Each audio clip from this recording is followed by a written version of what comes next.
Welcome back, guys, to the 4-2-3-1 formation guide that helped me achieve my first ever 40-0. And in this video, I will be showing you my custom tactics and my player instructions that helped me do this. But before I do that, guys, if you do enjoy this video, guys, please give it a like and subscribe for more future FIFA 18 content. But the first thing you guys need to realise is the purpose of this formation. There's no point putting 11 players on the pitch and then trying to replicate my custom tactics and not actually knowing what to do with this formation. And the style of play we're trying to achieve here is a slow possessive game, not too slow though, and always create chances, always be dominant and always be on the front foot. And we achieve this by two things, guys. We achieve this by creating player movement off the ball, which we do by using the right custom tactics. And we also achieve this by controlling space. And what do I mean by controlling space? Well, you start off with a formation that covers 99% of the pitch. For example, the 4-1-2-1-2 narrow only controls the centre of the pitch, but the 4-2-3-1 controls the centre of the pitch with the 2 CDMs and the 1 cam, but also controls the width of the pitch with the 2 full-backs, the left back and right back, and the 2 wide attacking midfielders. So guys, now you actually know what we're trying to achieve. Let's go into the player instructions. So the player instructions, we're going to start off with the 2 full-backs, and they are both on stay back while attacking. And the reason why I've got them on both stay back while attacking is because I want to create their movement. I want to keep in control. There's times when I've got the ball with Bale and Martial, I don't want my 2 fullbacks to be overlapping, especially if I'm playing against someone who's playing a wide formation also. But if I'm playing against someone who's playing a narrow formation and I want them to be more creative in the final third, then literally a simple LB or L1 when you're passing the ball with them will allow them to be more expressive off the ball and obviously make a surging run. Or you can literally just go onto your custom instructions and do always overlap. So that is the reason why I've gone with them as stay back while attacking. Now let's go into the 2 CDMs, probably the most important positions on the in the midfield and in the formation. Because if you do not get this right, this is make or break for the formation. And we have them both as stay back while attacking, because these 2 guys are the enforcers. The 2 CDMs you're looking for, if you can't afford a Pogba or a Vieira, is a Bakayoko, a Morasa Dembele from Tottenham. 2 big brutes, high physical stats, high stamina, very good on the ball, passing, good tackling, you know, just general midfielders. And having them stay back while attacking, as I said, just gives you that extra defensive stability when you're under pressure.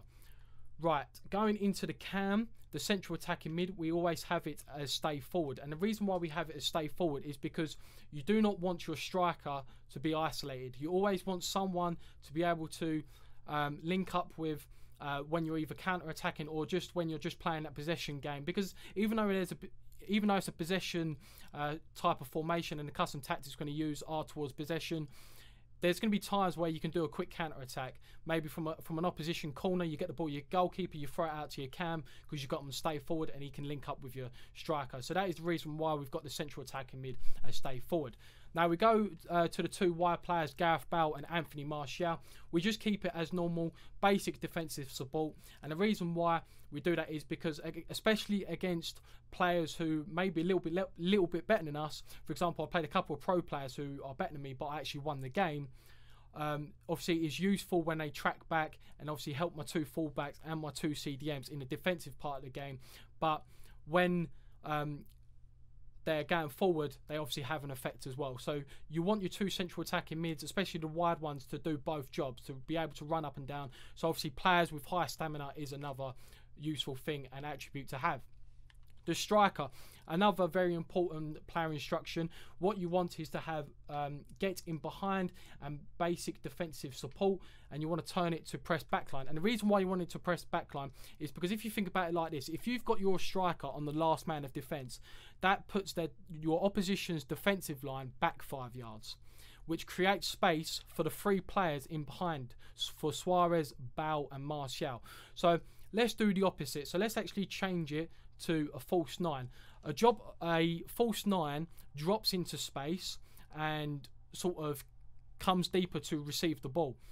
But if we actually do that, and the opposition's defensive line will actually push up, which actually creates less space for the players behind Ronaldo, for Bale, for Martial, for Suarez, to obviously give yourself those passing options. So what you want to be doing is definitely be putting them on getting behind, because as I said, pushes their defensive line 5 yards back, which creates space for the players behind Ronaldo to obviously work their magic. Now let's go into the custom tactics, which is the most important thing about creating a possession style of play. And we're going to start off with the top one, speed.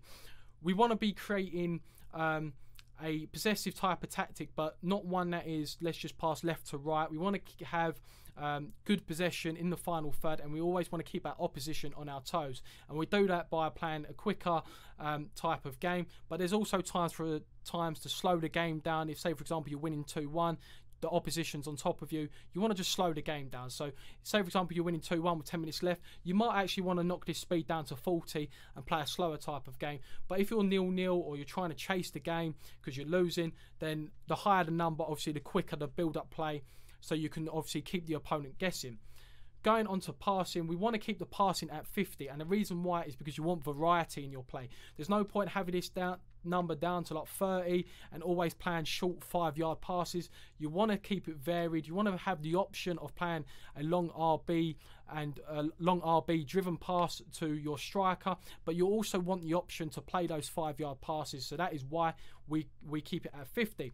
And obviously the positioning, because the build-up play is from your defense to maybe your midfield, we keep it organised. So moving on to chance creation, guys, and we have passing on 65. This is the filter that creates that space off the ball, so you're able to do this kind of tactic. And we keep it at 65 because we want Bale, we want Suarez, we want Martial, and we want Ronaldo, and even at times we want Pogba or Vieira to move off the ball. And that is how you create a possessive type of game, is because if everyone just stood still, how are you meant to create a possessive type of game if people just stand still? So we have it at 65 so people move off the ball and create space. We keep the crossing at 50, just like to keep it balanced, obviously, so your wide men go out to the wide play and obviously try and create that width, which obviously creates space in the middle. We have shooting at 65. Obviously, the higher it is, the more like opportunities you tend to make. So I'll just keep it at 65. I haven't really experimented with that though. And we have the positioning on organised. And the reason why I have it on organised this time instead of freeform is the fact that I don't want my CDMs to be bombing up the field. Like, there's times when, especially if I'm losing, I might change it to freeform, so my CDMs are more proactive in the possession. Like, they might link up more with this the central attack in mid. They might get in behind the striker. But then again, if I do that, they're losing they're losing their job. They're not defending, for example, when the ball gets turned over and the other person's counter-attacking me. So let's keep it on organised. And the defence. We start off with 50 pressure. Again, I want to create my own pressure. There's times when you might want to press, but there's also times when you want to sit back, especially against a opponent who may be better than you. You might not want to be too aggressive in running at them and trying to win the ball, because you're just leaving gaps and they'll exploit them, especially if they're a good enough player.